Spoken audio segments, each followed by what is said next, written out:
औज़ु बिल्लाहि मिनश शैतानिर रजीम बिस्मिल्लाहिर रहमानिर रहीम। आज का हमारा टॉपिक है international system of units, SI units.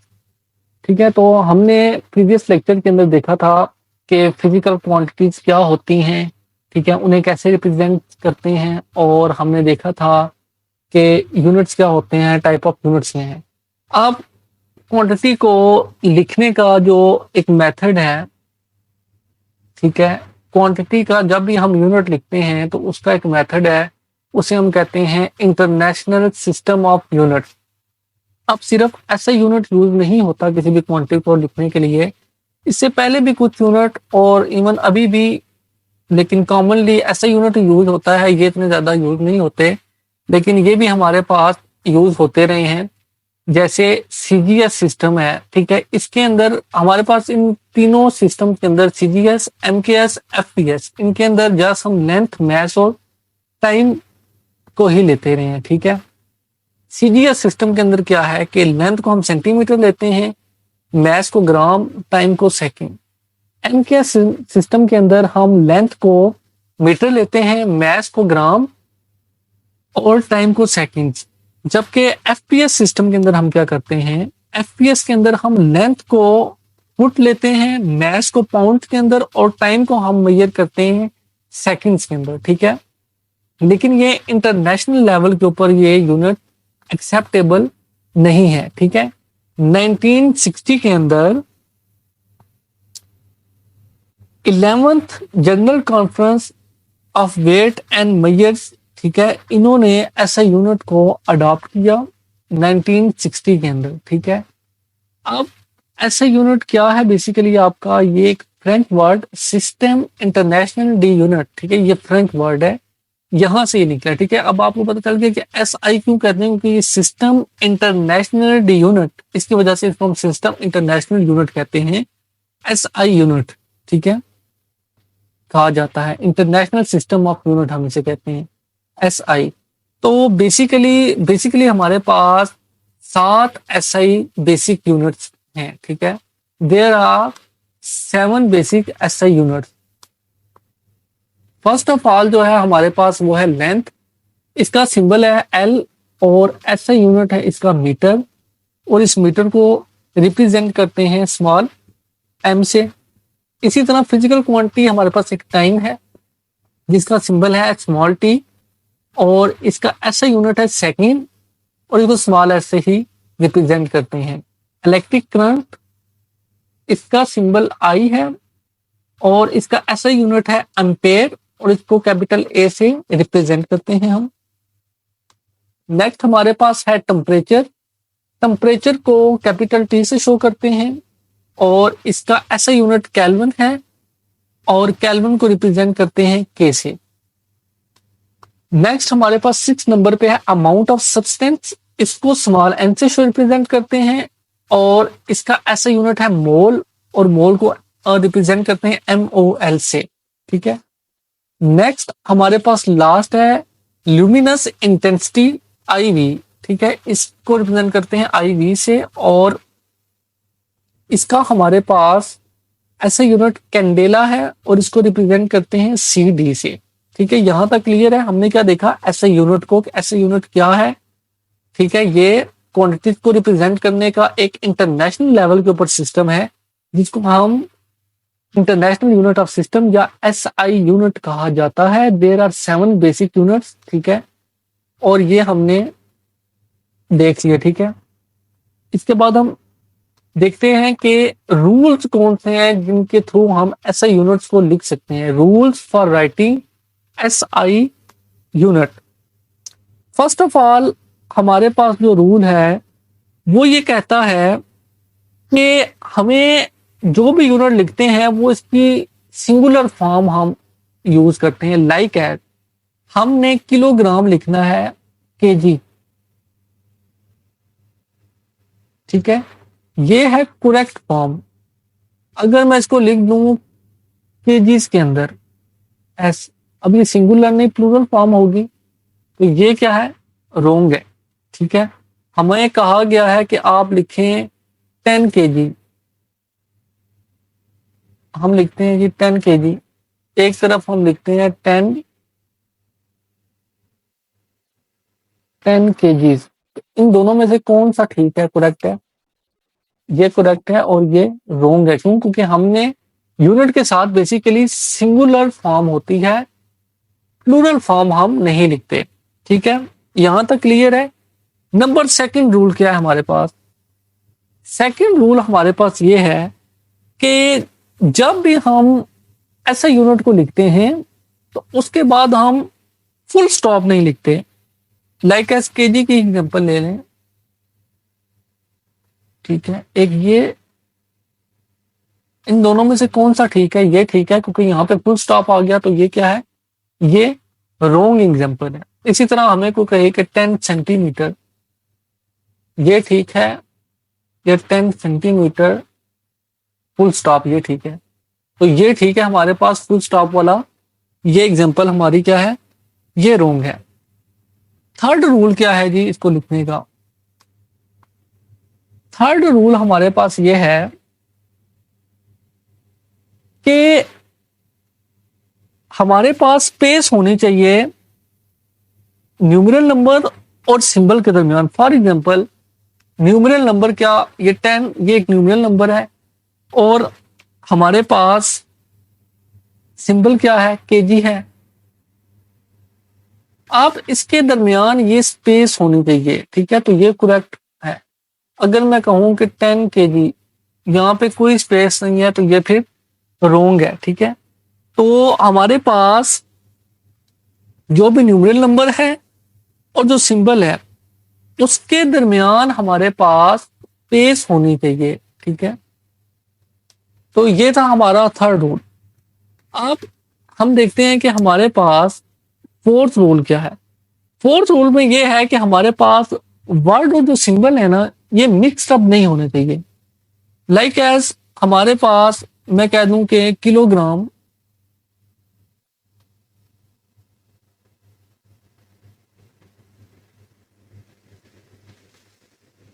पर क्यूबिक मीटर।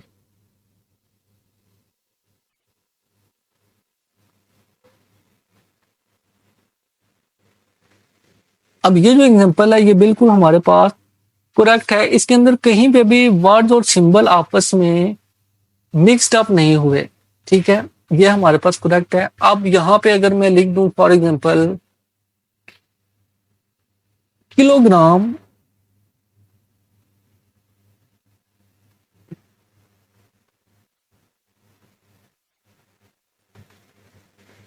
पर क्यूबिक मीटर, इस तरह लिख दूं, अब ये क्या है? ये रॉन्ग है। ठीक है, किलोग्राम पर क्यूबिक मीटर ऐसे लिखा हो तो ठीक है, लेकिन हम इसको किलोग्राम लिख दें और यहाँ पे जाके हम सिंबल लिख दें यहाँ पे, ठीक है, तो ये यहाँ पे वर्ड के फॉर्म में लिख दिया और साथ आगे हमने मीटर क्यूब को कैसे लिख दिया? ठीक है, इस फॉर्म में लिख दिया, सिंबल की फॉर्म में, तो ये रॉन्ग है। ठीक है, तो करेक्ट फॉर्म क्या होनी चाहिए हमारे पास? करेक्ट फॉर्म या तो हम ऐसे वर्ड की सूरत में लिख दें या हम इसको लिख देंगे केजी पर क्यूबिक मीटर। ठीक है, दोनों ही वर्ड की फॉर्म में होंगी। ठीक है, सॉरी, सिंबल की फॉर्म में होंगी। यहाँ पे वर्ड की फॉर्म में, यहाँ सिंबल की फॉर्म में हमने लिख दिया। या हम इसको ऐसे भी नहीं लिख सकते कि मैं लिख देंगे केजी, अब यहाँ पे तो केजी लिख दिया, यहाँ पे किलोग्राम वर्ड में लिखा था, अब यहाँ सिंबल लिख दिया और यहाँ पे हम लिख दें पर क्यूबिक मीटर। ठीक है, पर क्यूबिक मीटर, ये भी क्या है? गलत है हमारे पास। ठीक है,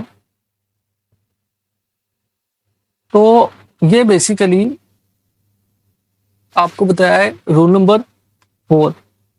अब रूल नंबर 5 क्या है?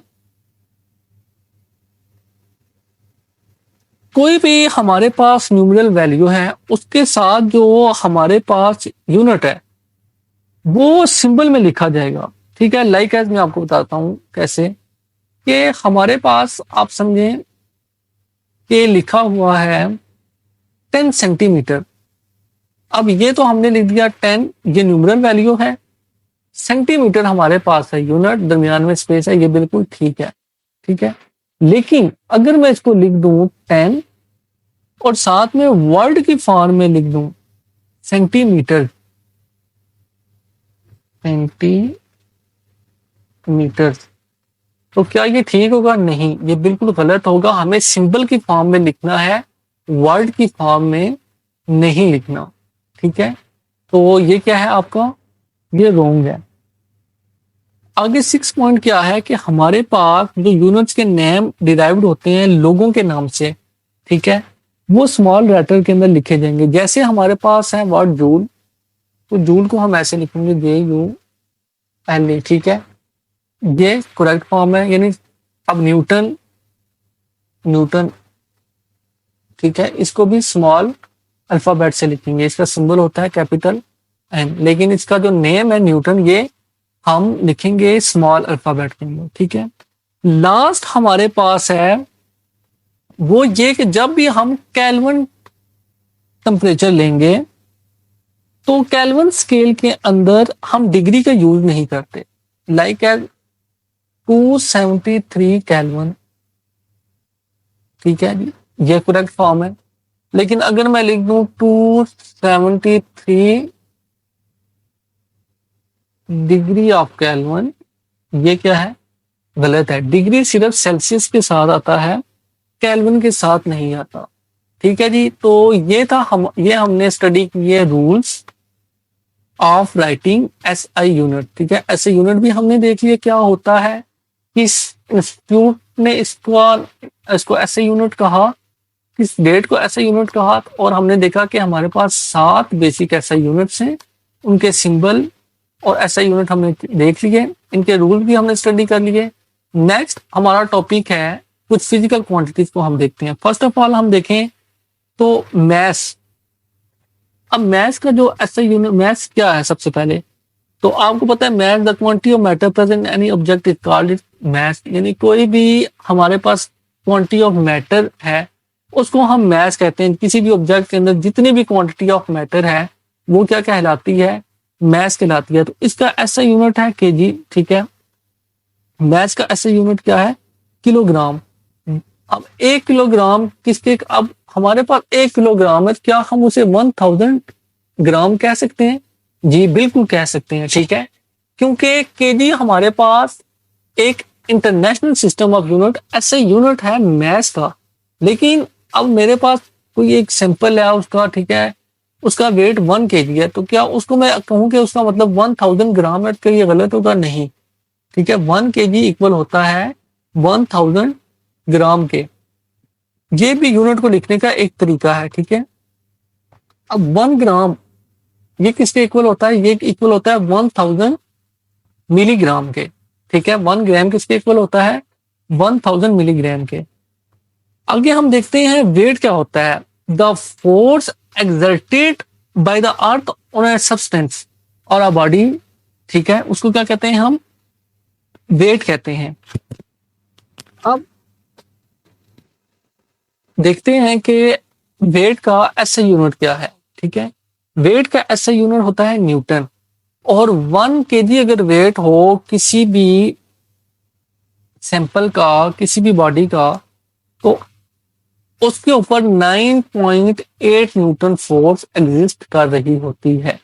ठीक है, नेक्स्ट चलते हैं, हमारे पास है जी वॉल्यूम। अब ये वॉल्यूम क्या है? वॉल्यूम आपको पता है कि वो स्पेस, ठीक है, जो भी किसी ऑब्जेक्ट ने घेरी होती है उसे हम वॉल्यूम करेंगे। The space occupied by an object is called its volume. ठीक है, तो वॉल्यूम हमारे पास, इसका SI यूनिट होता है क्यूबिक मीटर। ठीक है, M क्यूब, क्यूबिक मीटर, ये वॉल्यूम होता है हमारे पास। ठीक है, ये SI यूनिट है वॉल्यूम का। अब वॉल्यूम डिपेंड किसके ऊपर करता है? वॉल्यूम डिपेंड करता है साइज ऑफ ऑब्जेक्ट के ऊपर। ठीक है, एक ऑब्जेक्ट का साइज जितना ज्यादा होगा उसका वॉल्यूम भी उतना ही ज्यादा होगा। ठीक है, बाकी अगर किसी भी कंटेनर के अंदर हमारे पास फॉर एग्जांपल इतना हमारे पास लिक्विड है, अब ये जो बाकी स्पेस इसके अंदर रह चुकी है इसको हम कहते हैं कैपेसिटी। ठीक है, और ये जो हमारे पास सैंपल मौजूद होता है, कोई भी लिक्विड है, कोई भी चीज है, ये हमारे पास क्या कहलाता है? ये वॉल्यूम कहलाता है। ठीक है, the space occupied by an object is called और सब्सटेंस कॉल्ड इट्स वॉल्यूम। ठीक है जी, अब कुछ यूनिट्स देखते हैं हम वॉल्यूम के। अब 1 क्यूबिक मीटर ये इक्वल होता है 10⁻³ डेसीमीटर क्यूब को। 10⁻³ को हम 1000 लिख सकते हैं डेसीमीटर क्यूब के, या हम 1 मीटर क्यूब इस 10⁻6 सेंटीमीटर क्यूब के इक्वल भी होता है। 1 मीटर क्यूब 10⁻6 क्यूबिक मीटर के इक्वल, सेंटीमीटर के इक्वल भी होता है, ठीक है, जिसको हम इस फॉर्म में भी लिख सकते हैं। 1 डेसीमीटर क्यूब ये किसके इक्वल होता है? 1 डेसीमीटर क्यूब इक्वल होता है 10⁻³ क्यूबिक सेंटीमीटर के, ठीक है। 1 डेसीमीटर क्यूब इक्वल होता है 10⁻³ क्यूबिक सेंटीमीटर क्यूब के। इसको हम 1000 सेंटीमीटर क्यूब भी लिख सकते हैं, ठीक है। इसी तरह वॉल्यूम्स को हम लीटर की फॉर्म में भी लिखते हैं बहुत अक्सर औकात। अब 1 लीटर इक्वल होता है 1000 मिलीलीटर के, और 1 मिलीलीटर इक्वल होता है 1 सेंटीमीटर क्यूब के, और 1 लीटर बराबर होता है 1000 ml के, और 1000 ml को हम लिख सकते हैं 1000 सेंटीमीटर क्यूब के। और हमने यहां देखा है कि हमारे पास 1000 सेंटीमीटर क्यूब बराबर होता है 1 डेसीमीटर क्यूब के। मीन आपका 1 लीटर इक्वल होता है किसके? 1 डेसीमीटर क्यूब के। या आप इसको 1000 ml भी लिख सकते हैं, या आप इसको 1000 क्यूबिक सेंटीमीटर भी लिख सकते हैं, ठीक है जी। आगे वॉल्यूम को मेजर करने के डिफरेंट तरीके हैं, लाइक एज मेजरिंग सिलेंडर भी हम यूज करते हैं अक्सर औकात। मेजरिंग सिलेंडर, अच्छा, इसके अलावा हम और क्या यूज करते हैं? ब्यूरेट भी यूज कर लेते हैं।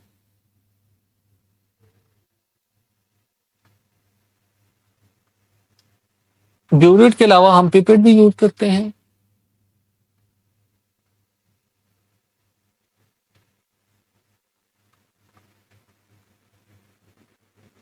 इसके अलावा हम यहाँ पे यूज करते हैं मेजरिंग फ्लास्क भी।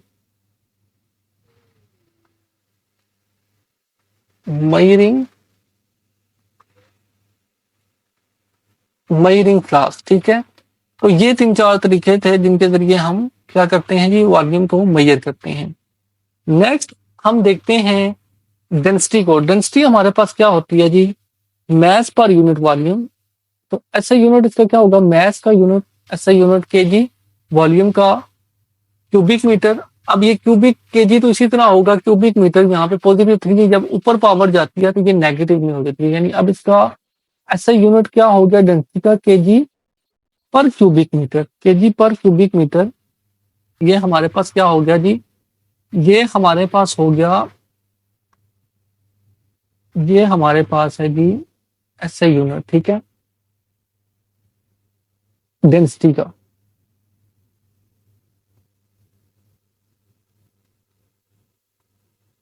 अच्छा जी,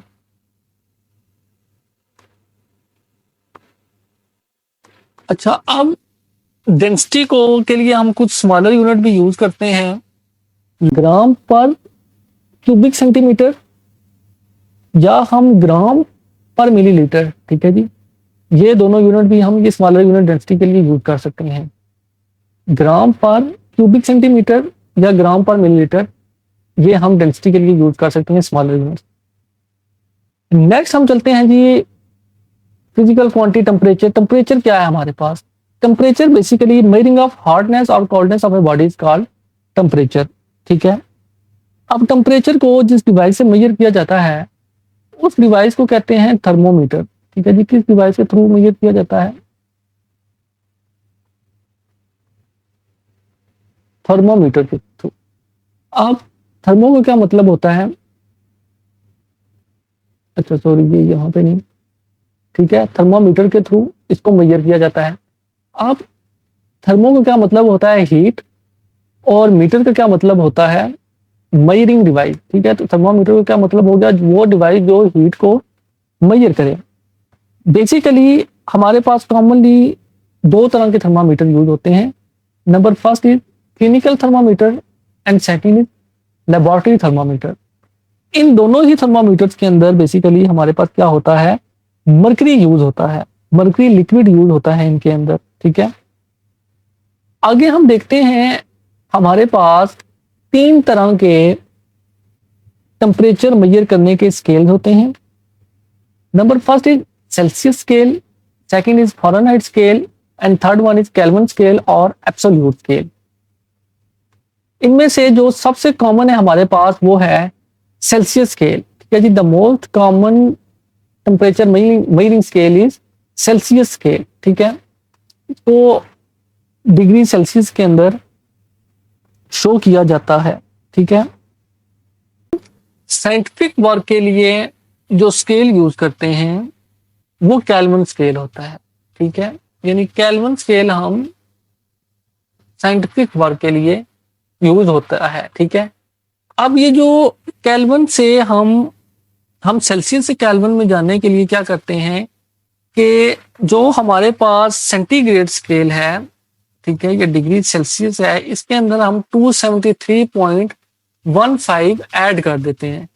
इस तरह हमारा जो टेम्परेचर है वो सेल्सियस से किस में कन्वर्ट हो जाता है, केल्विन के अंदर कन्वर्ट हो जाता है। ठीक है, जो सबसे लोएस्ट फिक्स्ड पॉइंट है केल्विन स्केल का वो है 0 केल्विन। ठीक है, और 0 केल्विन आपका -273.15।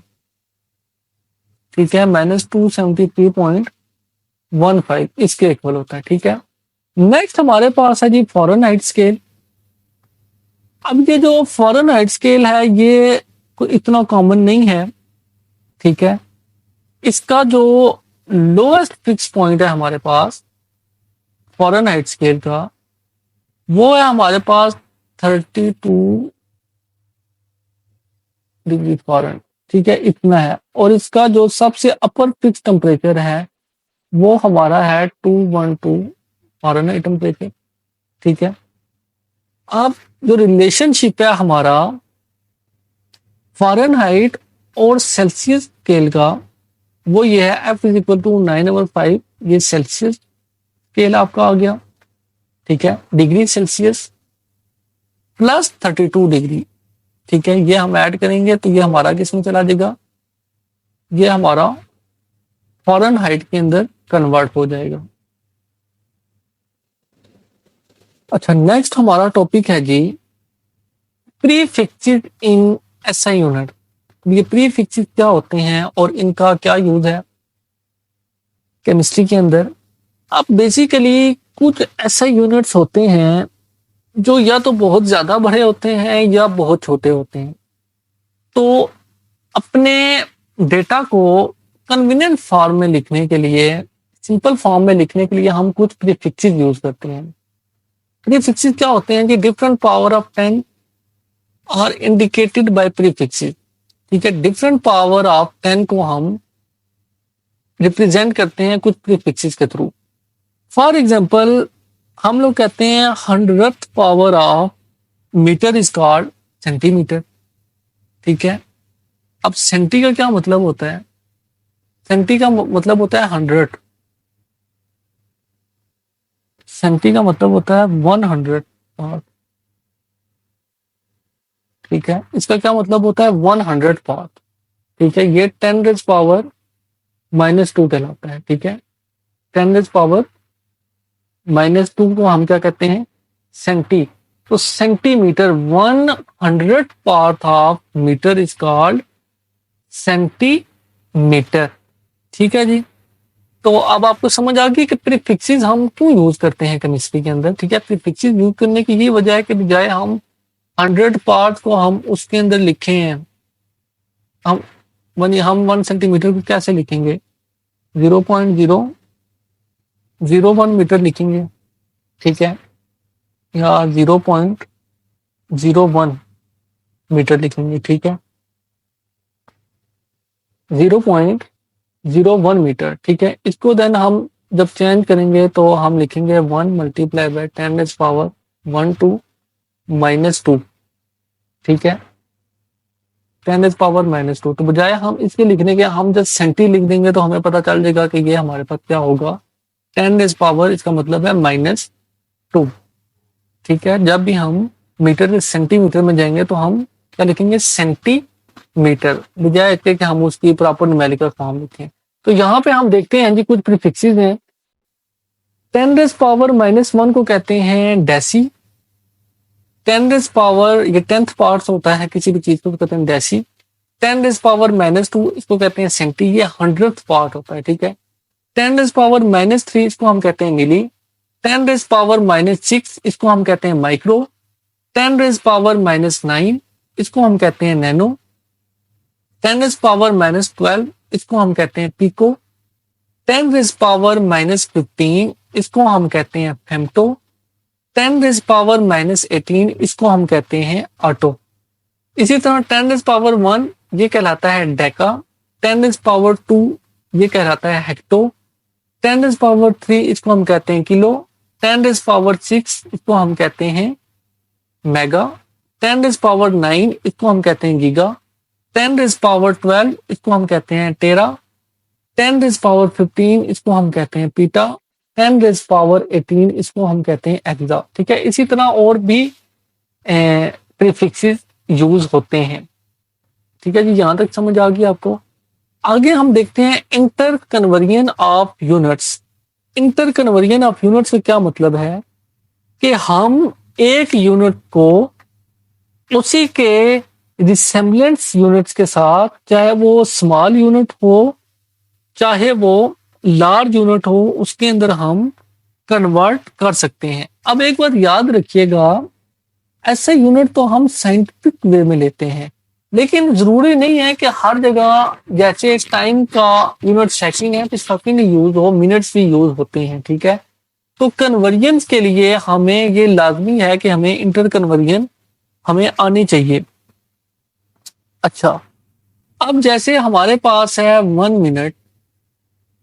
अब 1 मिनट में हमें पता है हमारे पास कितने सेकंड होते हैं, 60 सेकंड होते हैं, ठीक है। ये आपको पता होना चाहिए। अब आपके पास क्वेश्चन क्या है, क्वेश्चन ये है कि 10 मिनट को आपने कन्वर्ट करना है इन सेकंड्स के अंदर। Convert 10 minute in second. तो क्या करेंगे, हमें पता है 1 मिनट ये किसके इक्वल होता है, सेकंड, 60 सेकंड्स के। तो 10 मिनट का क्या मतलब हो जाएगा, 10 minute is equal to 10 multiply by 60 second, तो ये 600 सेकंड आ जाएगा, ठीक है।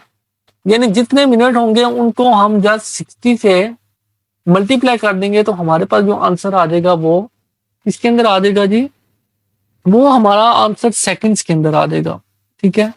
अब नेक्स्ट क्वेश्चन देखें हमारे पास क्या है। अब वॉल्यूम ऑफ कॉपर हमारे पास है 92.2 मिलीलीटर, ठीक है। अब इसको हमने एक्सप्रेस करना है किसके अंदर जी, लीटर्स के अंदर। अब इसको हम कैसे करेंगे, अब वॉल्यूम ऑफ कॉपर हमारे पास है जी,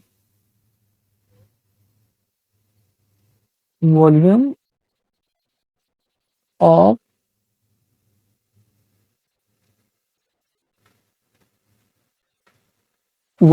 कॉपर ये हमें दिया हुआ है 29.2 मिलीलीटर, ठीक है। इसको हमने कन्वर्ट करना है लीटर्स के अंदर। तो फर्स्ट ऑफ ऑल हमें एक चीज का पता है कि 1 litre is equal to 1000 millilitre, ठीक है। अब इस मिलीलीटर को हमने कन्वर्ट करना है लीटर के अंदर। तो हम अगर देखें 1 मिलीलीटर किसके इक्वल हो जाएगा, 1 आवर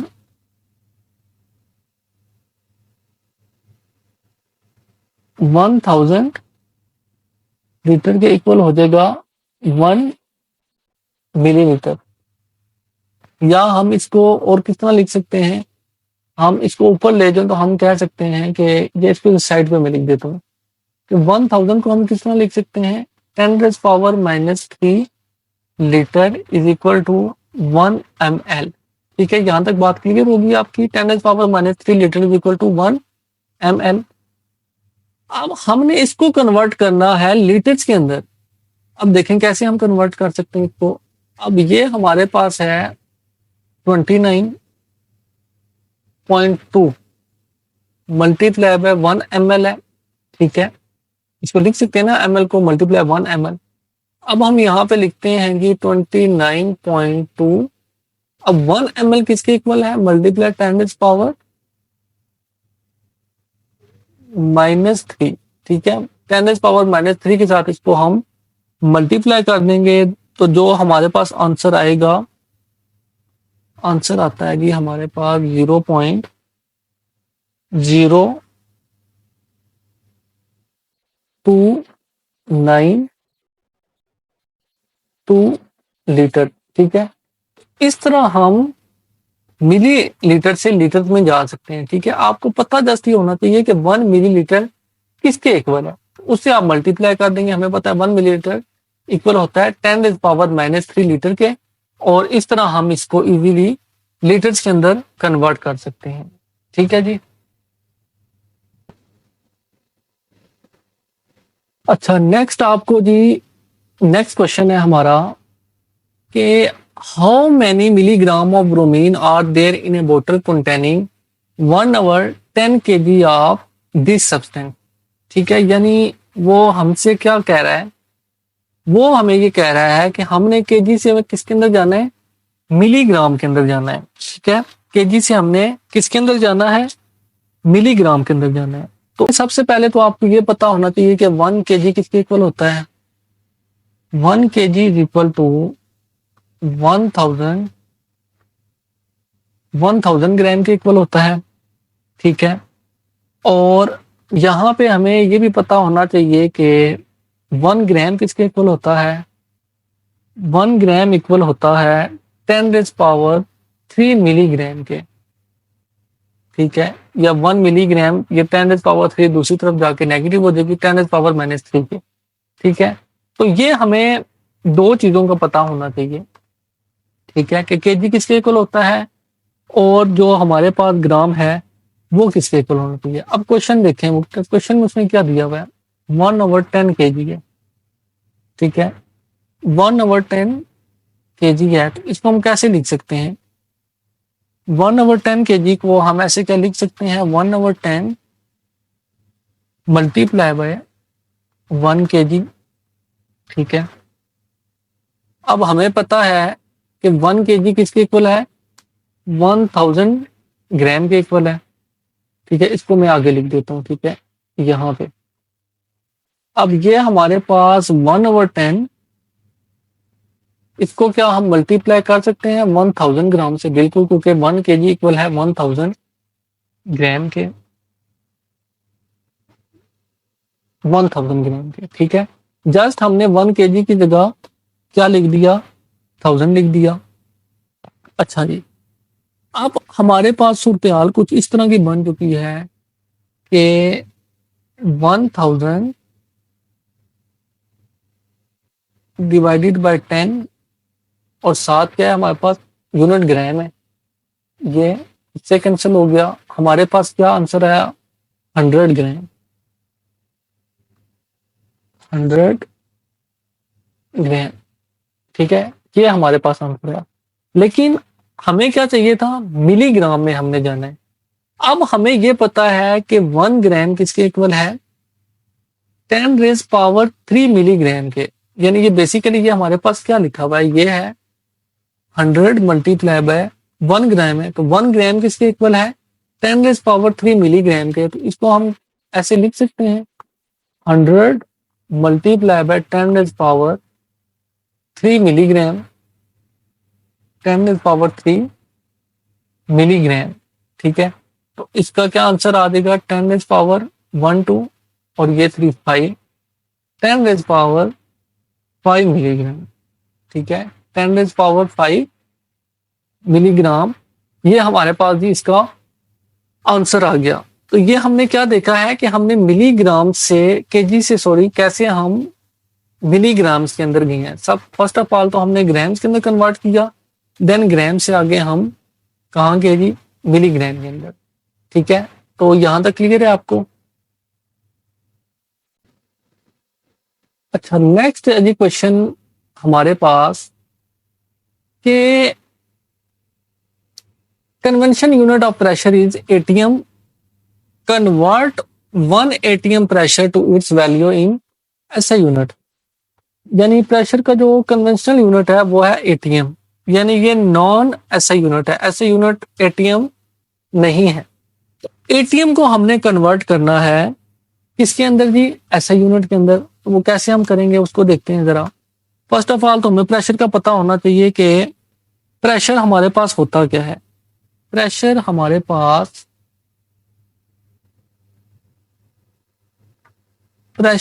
पास होता है जी हाइट क्रॉस डेंसिटी और साथ में एक्सेलरेशन ड्यू टू ग्रेविटी। ठीक है, यहाँ पे एच क्या है, हाइट, डी क्या है, यहाँ पे डेंसिटी है, और जी क्या है, एक्सेलरेशन ड्यू टू ग्रेविटी। अब according to CBS system, CBS, ठीक है, सेंटीमीटर ग्राम सेकंड, ठीक है, इस सिस्टम के थ्रू हमारे पास जो वैल्यू आती हैं प्रेशर की 1 एटीएम की, सॉरी 1 एटीएम, ये हमारे पास आती हैं। हाइट जो है वो 36 सेंटीमीटर, हमारे पास जो डेंसिटी है वो आती है जी 13.6 ग्राम पर क्यूबिक मीटर।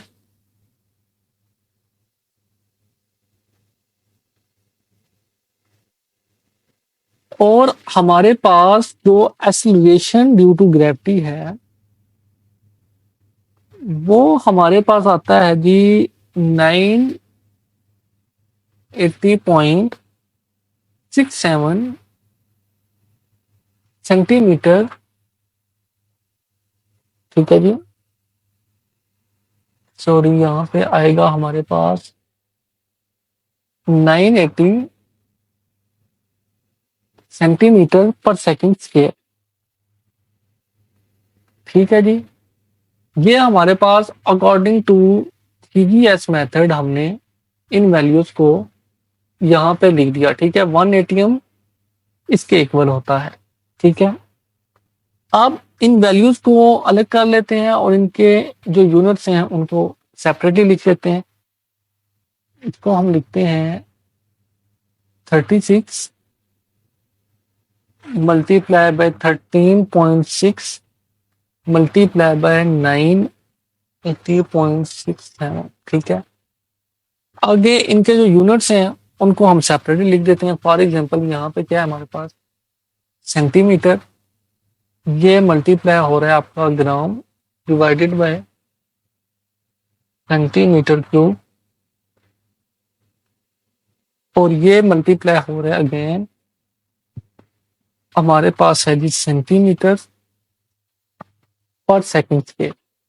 ठीक है जी, अब यहां से देखें ये सेंटीमीटर, इस सेंटीमीटर यहाँ से सेंटीमीटर स्क्वायर बचा, फिर वो स्क्वायर यहाँ से कैंसिल हो जाएगा तो हमारे पास जस्ट क्या बचेगा, सेंटीमीटर।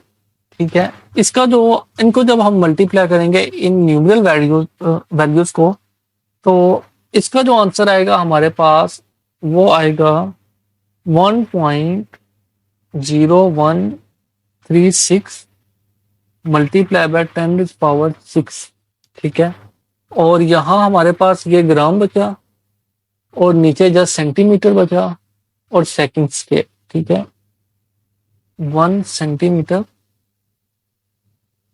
और यहाँ पे क्या बचा हमारे पास, सेकंड स्क्वायर।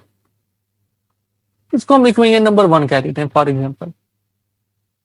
अब देखा जाए तो ग्राम, सेंटीमीटर, ठीक है, ये ऐसा यूनिट्स के अंदर तो नहीं आते। तो फर्स्ट ऑफ ऑल हमने इनको कन्वर्ट करना है।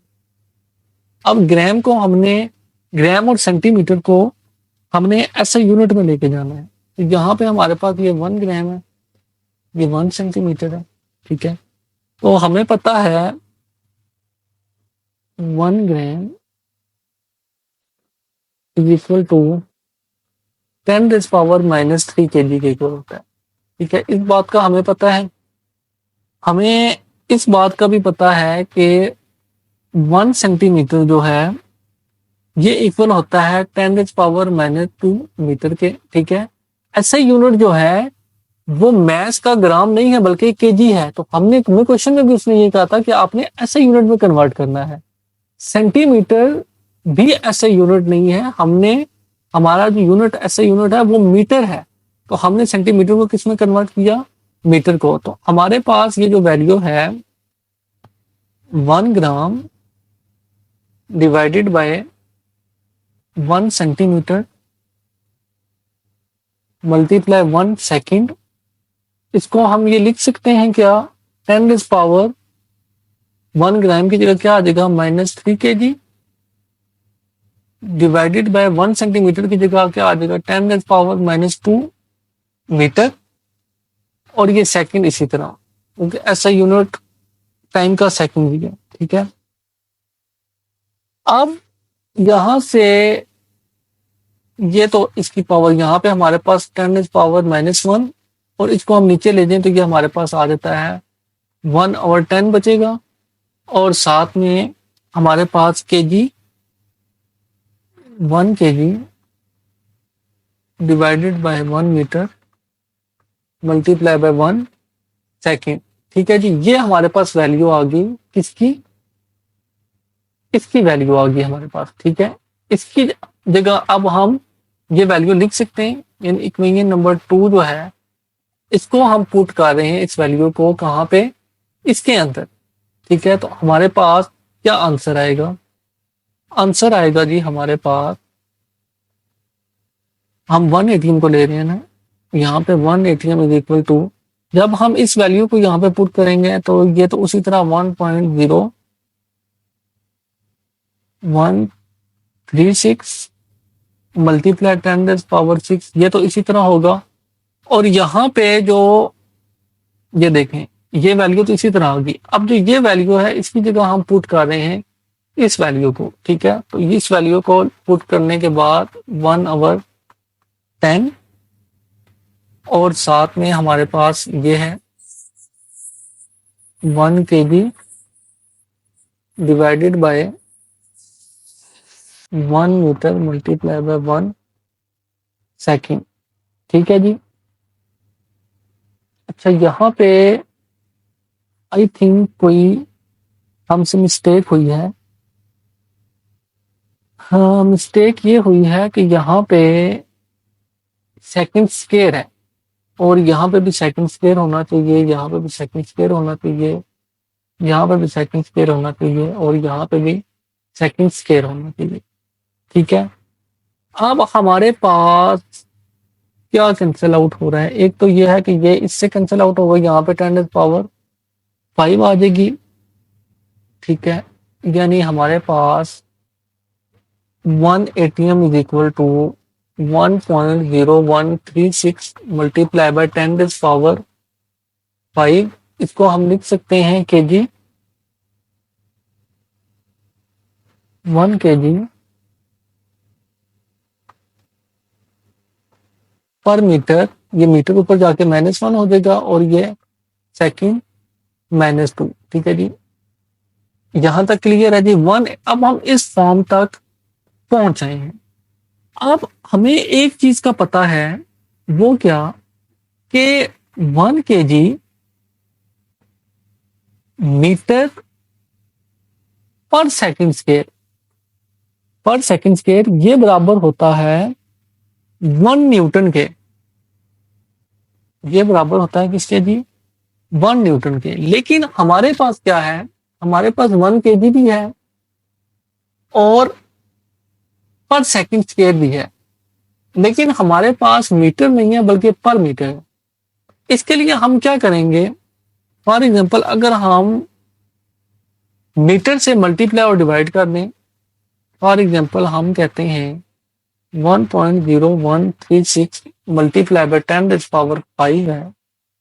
अब यहां पे हमारे पास क्या है 1 kg।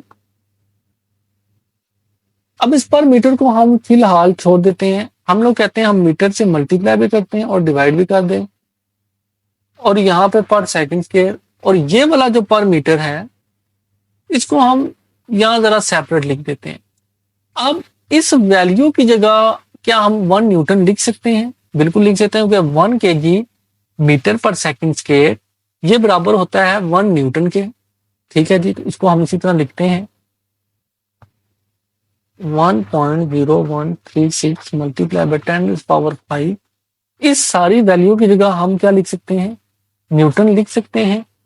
ठीक है, और अब ये जो हमारे पास नीचे पावर है, हमारे पास ये ऊपर जाएगी तो ये -1 ये भी बन जाएगी, तो m-1 इंटू m-1, तो हमारे पास क्या आ जाएगा m-2। ठीक है, m इसकी जगह तो न्यूटन आ गया, और ये जो है ये ऊपर जाके ये भी क्या बन जाएगी हमारे पास m-1 मल्टीप्लाई बाय m-1, तो आंसर क्या आएगा m-2। तो इस सारे की जगह हमारे पास क्या आ गया 1.0136 मल्टीप्लाई 10⁵ न्यूटन पर मीटर स्क्वायर। ठीक है, ये 1 एटीएम के इक्वल है, 1 एटीएम इज इक्वल टू इसके इक्वल आ गया। अब हमें पता है कि न्यूटन पर मीटर स्क्वायर जो है 1 न्यूटन पर मीटर स्क्वायर ये बराबर होता है 1 पास्कल के। अब हम इस वैल्यू को लिख सकते हैं क्या, 1 ATM is equal to 1.0136 multiply by 10⁵ pascal. ठीक है जी, क्यों हमने ऐसा लिखा, क्योंकि 1 न्यूटन पर मीटर स्क्वायर को हम पास्कल भी लिख सकते हैं। तो ये था जी वो सारा तरीका जिसके थ्रू हमने एटीएम से हमने प्रेशर के यूनिट को डिराइव किया, और हम पहुंचे कहां पे जी, पास्कल के अंदर हमने इसको डिराइव कर दिया। ठीक है, एटीएम ऐसा यूनिट नहीं था, तो हमने प्रेशर को क्या किया, एटीएम से पास्कल के अंदर कन्वर्ट करने का ये पूरा आपको एक प्रोसेस बताया गया। ठीक है, अब यहाँ पे हमारे इंटर कन्वर्जन के हमने जो कुछ क्वेश्चन कर लिए। नेक्स्ट आपको अब कुछ क्वांटिटीज का पता होना चाहिए जो बहुत ज्यादा जरूरी है हमारी कन्वर्जन के अंदर। फर्स्ट ऑफ ऑल आपको ये पता होना चाहिए कि 1 एंगस्ट्रम, ठीक है जी, 1 एंगस्ट्रम को हम ऐसे शो करते हैं, ये इक्वल टू होता है 10⁻⁻10 मीटर के। ठीक हो गया जी। देन आपको पता होना चाहिए कि 1 इंच ये इक्वल टू है 0.0254 मीटर के इक्वल होती है। ठीक है, देन आपको पता होना चाहिए कि 1 सेंटीमीटर ये इक्वल टू होता है 0.01 मीटर के। ठीक है, फिर आपको पता होना चाहिए कि 1 माइल ये इक्वल टू होता है 1603.3 मीटर के। ठीक है, अब आपको पता होना चाहिए 1 IB, ये भी आपके उसका मैथ का यूनिट है, ये इक्वल टू होना चाहिए 0.4536 kg के इक्वल होना चाहिए। आपको पता होना चाहिए कि 1 ग्राम इक्वल टू होता है 10⁻³ kg के। ठीक है जी, तो ये हमें जो वैल्यू आपको पता होना चाहिए 1 ATM, ये देखेंगे अभी हमने इसको कैलकुलेट किया था कि 1.0136 मल्टीप्लाई बाय 10⁵ पास्कल। इसको अभी हमने ड्राइव किया था कि कैसे एटीएम से हम पास्कल के अंदर कन्वर्ट करते हैं।